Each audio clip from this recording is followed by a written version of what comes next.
2 मई 2011 अमेरिकी navy seals ने दुनिया के सबसे वांटेड आतंकी ओसामा बिन लादेन को मार गिराया। लेकिन मौत के महज 12 घंटों के अंदर ही एक बेहद सीक्रेट ऑपरेशन को अंजाम दिया गया। उसकी बॉडी को एबटाबाद से सीधा नादर्स एरेबियन सी के ऊपर ले जाया गया। हजारों फीट गहरे पानी में इंसान से कोसों दूर उसे हमेशा के लिए दफना दिया गया। आखिर दुनिया के सबसे खतरनाक आतंकी की बॉडी को इतनी जल्दबाजी में समुद्र में क्यों फेंक दिया गया? तो सबसे पहले बात करते हैं कि आज की वीडियो में हम कौन कौन से टॉपिक कवर करेंगे। तो अमेरिका के सामने ओसामा की डेड बॉडी को ठिकाने लगाने के लिए 3 बहुत बड़ी रुकावटें थी। पहला विकल्प था कि उसका अपना देश सऊदी अरब, जिसने उसे पूरी तरह से खारिज कर दिया था। दूसरा खतरा था श्राइन इफेक्ट, यानी उसकी कब्र का एक आतंकी स्मारक बन जाना। तीसरा और सबसे शक्तिशाली चैलेंज था इस्लामिक रीति रिवाजों का पालन करते हुए दुनिया के गुस्से से बचना। इस जटिल चक्रव्यूह से निकलने का एकमात्र रास्ता था द मैरीटाइम लूप होल। आइए इस क्लासिफाइड मिलिट्री डिसीजन के पीछे की जियोपॉलिटिक्स और साइकोलॉजी को डिकोड करते हैं। तो ये वीडियो काफी ज्यादा इंपॉर्टेंट रहने वाला है उन सभी लोगों के लिए जो कि ओसामा बिन लादेन के विषय में जानना चाहते हैं। और यदि अभी तक आपने इस चैनल को सब्सक्राइब नहीं किया तो प्लीज सब्सक्राइब करें, साथ में बेल आइकन को प्रेस करें, क्योंकि यहाँ पे आपको ऐसे ही इंफॉर्मेटिव वीडियो मिलते रहेंगे। तो सबसे पहले बात करते हैं कि ओसामा कोई आम आतंकी नहीं था, बल्कि सऊदी अरब के एक बेहद अमीर और प्रभावशाली परिवार का बेटा था। जिहाद यूनिवर्सिटी में पढ़ाई के दौरान मुस्लिम ब्रदरहुड ने उसका ब्रेन वॉश करके उसे रेडिकलाइज किया था। 1980 के दशक में यूएसएसआर के खिलाफ लड़ने के लिए वो अफगानिस्तान चला गया। अपने परिवार के पैसों और रसूख का इस्तेमाल करके उसने लड़ाकों की एक फौज तैयार की और इसी सीक्रेट ट्रेनिंग डेटाबेस और नेटवर्क से जन्म हुआ दुनिया के सबसे खूंखार संगठन अल कायदा का। सद्दाम हुसैन के हमले से डरे सऊदी अरब ने जब अमेरिकी सेना की मदद ली तो ओसामा भड़क गया। ओसामा ने अमेरिका के खिलाफ फतवा जारी कर दिया, जिसके बाद 4000 लोग सऊदी छोड़कर उसके साथ जुड़ गए। इसके बगावत की वजह से सऊदी सरकार ने ओसामा पर हमेशा के लिए ट्रैवल बैन लगा दिया। उसकी सऊदी नागरिकता छीन ली गई और उसे देश से बेखदल कर दिया गया।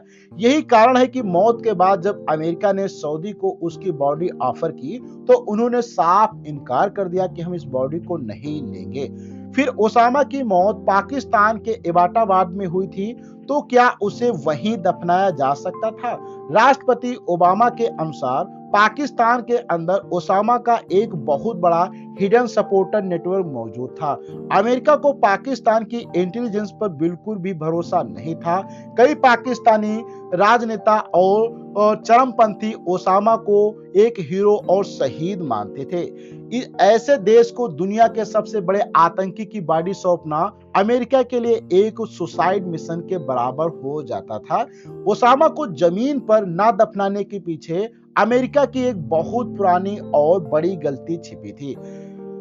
साल 2006 में इराक के तानाशाह सद्दाम हुसैन को फांसी देने के बाद अमेरिका ने एक भूल की।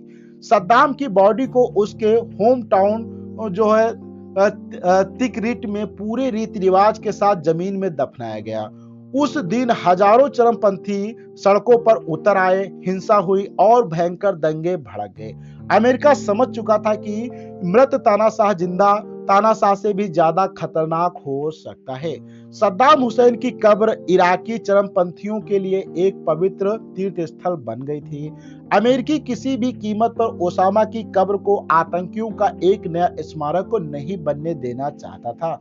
अगर उसे जमीन पर दफनाया जाता तो उसकी कब्र दुनिया भर के आतंकियों के लिए एक प्रेरणा का केंद्र बन जाती। इसलिए अमेरिका सेना ने तय किया कि ओसामा का नामो निशान दुनिया के नक्शे से मिटा दिया जाएगा। इसीलिए सी ब्यूरिल का मतलब था ना कोई कब्र होगी, ना कोई फूल चढ़ाएगा और ना ही कोई शहीद बनेगा। अगर बॉडी का नामो निशान ही मिटाना था तो उसे जलाया क्यों नहीं गया? इस्लाम धर्म में किसी भी डेड बॉडी को जलाना सख्त माना जाता है। मुस्लिम मान्यताओं के अनुसार डेड बॉडी को जलाना या जलते हुए देखना एक बहुत बड़ा अपमान माना जाता है। अगर अमेरिका ओसामा की बॉडी को जलाता तो पूरी दुनिया के मुस्लिम देशों में भयंकर दंगे भड़क जाते। अमेरिका एक ग्लोबल जिहाद को ट्रिगर किए बिना इस मिशन को खत्म करना चाहता था। इस्लामिक नियमों के अनुसार मौत के 24 घंटों के भीतर शव को नहलाकर दफनाना अनिवार्य होता है, लेकिन अमेरिका ने इस्लामिक कानूनों के खास अपवाद का इस्तेमाल किया। अगर किसी व्यक्ति की मौत समुद्री यात्रा के दौरान हो जाए तो 24 घंटे में जमीन तक पहुंचना नामुमकिन हो जाता है, तो उसे समुद्र में ही दफनाने की इजाजत दी गई है। अमेरिका ने इसी लूप होल का फायदा उठाया ताकि धार्मिक नियमों का पालन भी हो और कब्र भी ना बने। पहचान के लिए 6 फुट 4 इंच लंबे ओसामा के बगल में एक 6 फुट 4 इंच के सैनिक को लिटाकर हाइट नापी गई। डीएनए टेस्ट के बाद बॉडी को तुरंत यूएसए कार्ल विसन एयरक्राफ्ट कैरियर पर लाया गया। ओसामा की बॉडी को नहलाया गया और एक सफेद कफन में लपेटा गया। एक अमेरिकी सैन्य अधिकारी ने आखिर प्रार्थना पढ़ी, जिसे एक ट्रांसलेटर ने अरबी भाषा में अनुवाद भी किया। इसके बाद बॉडी को एक भारी वजन वाले बैग में सील कर दिया गया और अंततः उसे नॉर्दर्न अरेबियन सी की असीम गहराइयों में छोड़ दिया गया। इस परफेक्ट स्ट्रेटजी ने दुनिया के सबसे खूंखार आतंकी को बिना कोई निशान छोड़े इतिहास से मिटा दिया गया। अमेरिका ने मिलिट्री ऑपरेशन, जियोपॉलिटिक्स और साइकोलॉजी वारफेयर का एक मास्टर क्लास पेश किया है। यह तरीका इतना सफल रहा कि 2019 में ISIS चीफ अल बगदादी के साथ भी यही प्लेबुक अपनाई गई थी। बगदादी की बॉडी को भी उचित तरीके से हैंडल किया गया, जिसका सीधा मतलब था एक और सी ब्यूरल।